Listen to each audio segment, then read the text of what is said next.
कि संविधान खतरे में है, वही आएंगे तो कहेंगे कि सत्ता परिवर्तन करना है, वही आएंगे कहेंगे कि समतामूलक समाज की स्थापना, राष्ट्र परिवर्तन, सामाजिक परिवर्तन करना है। उन्मादी भाषण देकर हमारे समाज में जो लोग हैं, जो भोले भाले लोग हैं, उनके मनो विचारों को बदलने का काम करेंगे और करके उनके वोट को हथियाने का काम करेंगे। ऐ मेरे दलित शोषित समाज के लोगों, ऐ मेरे पिछड़े समाज के लोगों, ये बातें आपको विचार करना पड़ेगा। ये विचार नहीं करेंगे और जब इलेक्शन आएगा तो उन संगठनों के पता करिए कि कहाँ वोट देते हो, दिलाने का काम करते हैं और पता चलेगा कि किलो तरजुई की भाव वो अपने आप को बेचने का काम करते हैं। आप संगठन बनाए हैं सामाजिक परिवर्तन के लिए, आप संगठन बनाए हैं समतामूलक समाज के लिए, आप संगठन बनाए हैं व्यवस्था परिवर्तन के लिए, आप संगठन बनाए हैं इस देश में छुआछूत भेदभाव अन्याय अत्याचार मिटाने के लिए, आप संगठन बनाए हैं महापुरुषों के सपनों का भारत बनाने के लिए। और जब इलेक्शन आता है तो कहाँ वोट दिलाने का काम करते हैं, किसी ऐसे दल को वोट दिलाने का काम करते हैं जो हमारे संविधान को हमेशा मौका मिला है तो बदलने का काम किया है। जब उससे पूछेंगे कि आपने ऐसा क्यों किया तो कहेंगे कि फलाना मजबूत नहीं थे इसलिए फलाना को हमने वोट देने का काम किया है और इसलिए करने का काम किया है कि हमारा संविधान खतरे में।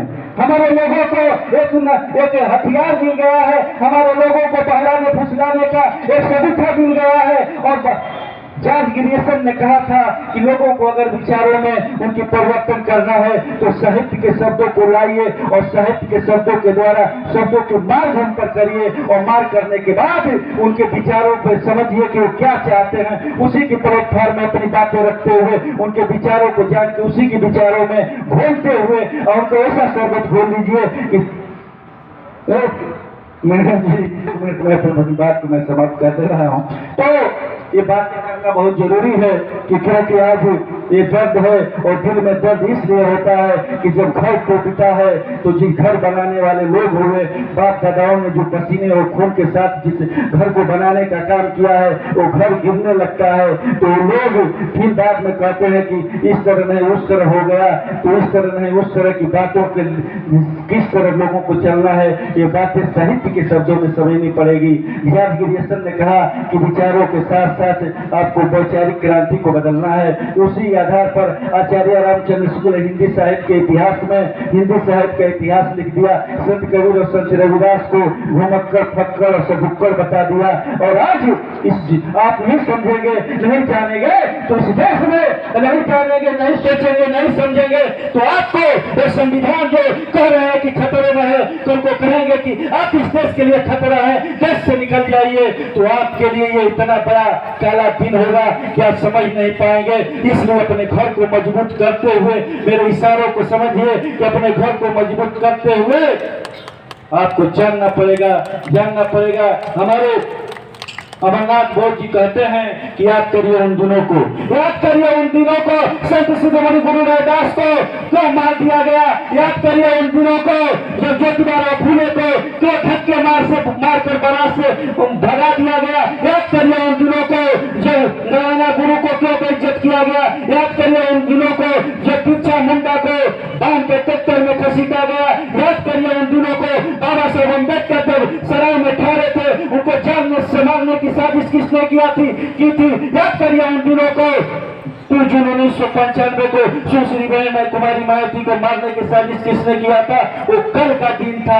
आज के दिनों को याद करिए कि मोश रखने के नाम पर जितेंद्र मेघवाल की हत्या हो गई, छत्तीसगढ़ में हमारे बहनों को नंगे घुमाया गया और कौन सी ताकतें थी। अब एक आदमी पर एक आदमी ने पेशाब करने का काम किया, एक आदमी को लखनऊ के धरती पर एक आदमी ने पेशाब छटवाने का काम किया।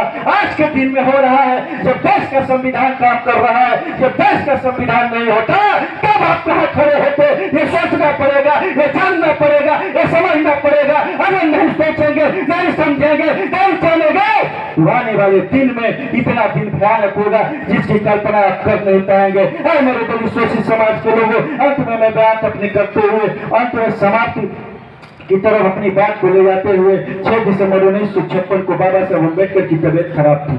बाबा साहब अम्बेडकर की जबान 12 बजे काली रातें लड़खड़ा रही थी। नानक चरत्तू उनके पर्सनल सेक्रेटरी उनके पास जाते हैं, बाबा साहब अम्बेडकर को गोद में लेते हैं। बाबा साहब की आवाज बहुत धीरे धीरे निकल रही है। कहते हैं कि नानक चरत्तू कहते हैं, बाबा साहब ये क्या आपको हो गया? बाबा साहब अम्बेडकर आंखों में आंसू लेके नानक चरत्तू से कहते हैं कि नानक अब चंद मिनटों का समय है और मैं दुनिया छोड़ के जा रहा हूँ। नानक चरत्तू की आंखों में आंसू है। बाबा साहब अम्बेडकर से कहते हैं कि मैं हॉस्पिटल की व्यवस्था करता हूँ ले चलने की। बाबा साहब अम्बेडकर कहे कि नहीं अब बहुत देर हो चुकी है।